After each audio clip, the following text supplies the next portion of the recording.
કેમ છે વિદ્યાર્થી મિત્રો? એસએસસી બોર્ડ ધોરણ 10 માટે આપણે નકશાની અંદર પ્રકરણ 10 અને પ્રકરણ 10 ની અંદર અહીંયા આપણે રોકડિયા પાકુની માહિતી જોઈશું. એની પહેલા વિદ્યાર્થી મિત્રો ફરીથી એકવાર અહીંયા નીચે તમે જુઓ મારી ઇન્સ્ટાગ્રામ આઈડી અને ત્યારબાદ યુટ્યુબ ચેનલ, અહીંયા કોન્ટેક્ટ નંબર પણ આપ્યો છે. તમારે જ્યારે પણ જરૂર પડે ત્યારે ફોન કરી શકો છો. ખાસ કરી ઇન્સ્ટાગ્રામની અંદર ફોલો કરજો તો તમને નેક્સ્ટ એટલે કે જે પ્રકરણના મહત્વના જે નકશા છે એની અપડેટ તમને મળતી રહેશે. તો હવે આપણે જોઈએ રોકડિયા પાકોની અંદર ચા. વિદ્યાર્થી મિત્રો, તમે જાણો છો ચા સૌથી વધુ અસમની અંદર ઉત્પાદન થાય છે.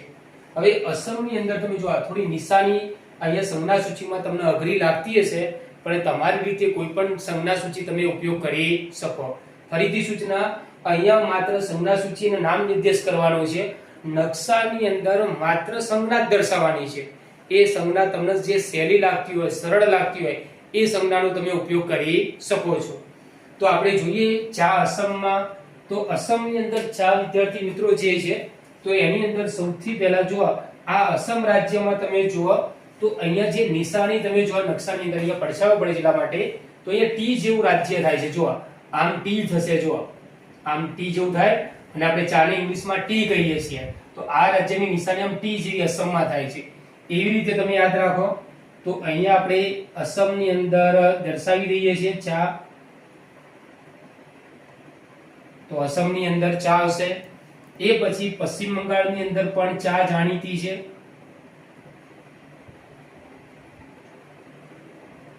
એ સિવાય તમે વિદ્યાર્થી મિત્રો અહીંયા બિહારમાં પણ ચા દર્શાવી શકો, ઉત્તરાખંડમાં પણ અહીંયા ચા દર્શાવી શકો છો.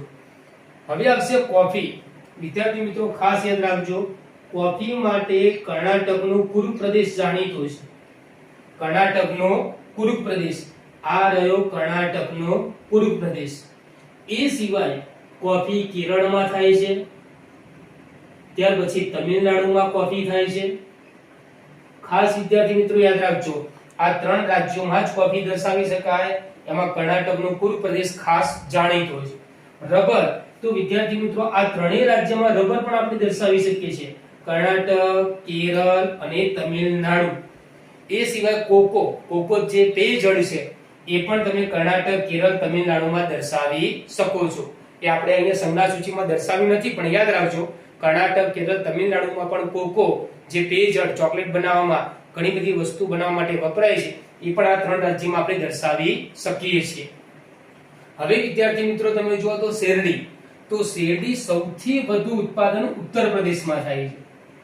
તો આ ઉત્તર પ્રદેશ રાજ્ય છે. પછી મહારાષ્ટ્ર આવશે શેરડી માટે, અને ગુજરાતની અંદર સુરત, બારડોલી આટલા ભાગની અંદર પણ આપણે ગુજરાતમાં શેરડી દર્શાવી શકીએ છીએ. હવે વિદ્યાર્થી મિત્રો શણ.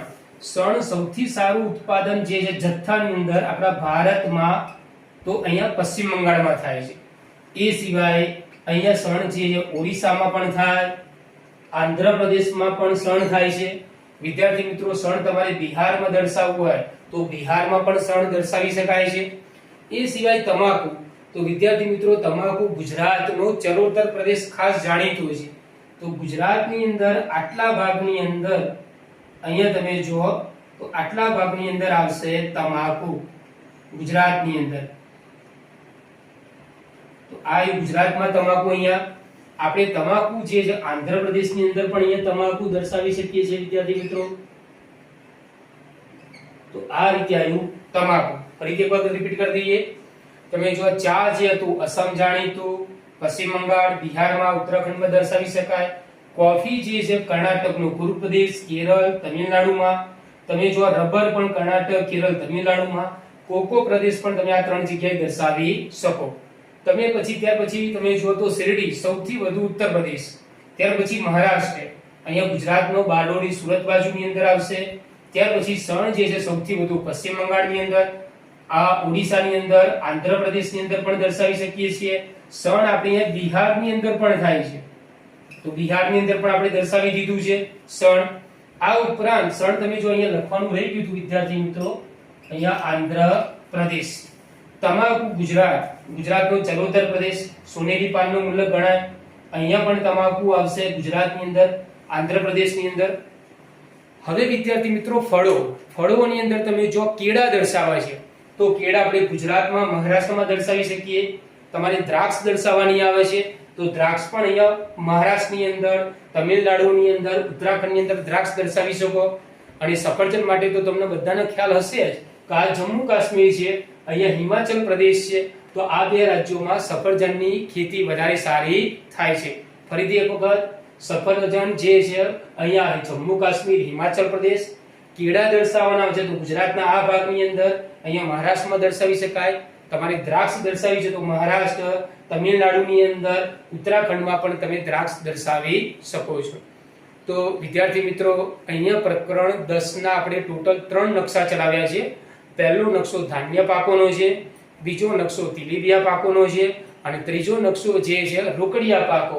આટલામાંથી 100% તમારે 10મા ધોરણમાં નકશાની બોર્ડની પરીક્ષામાં કોઈ પ્રશ્ન તો આવશે જ, એ ગેરંટી સાથે છે. તો આજનો વિડીયો અહીંયા વિદ્યાર્થી મિત્રો પૂરો થયો. આવજો, ધન્યવાદ.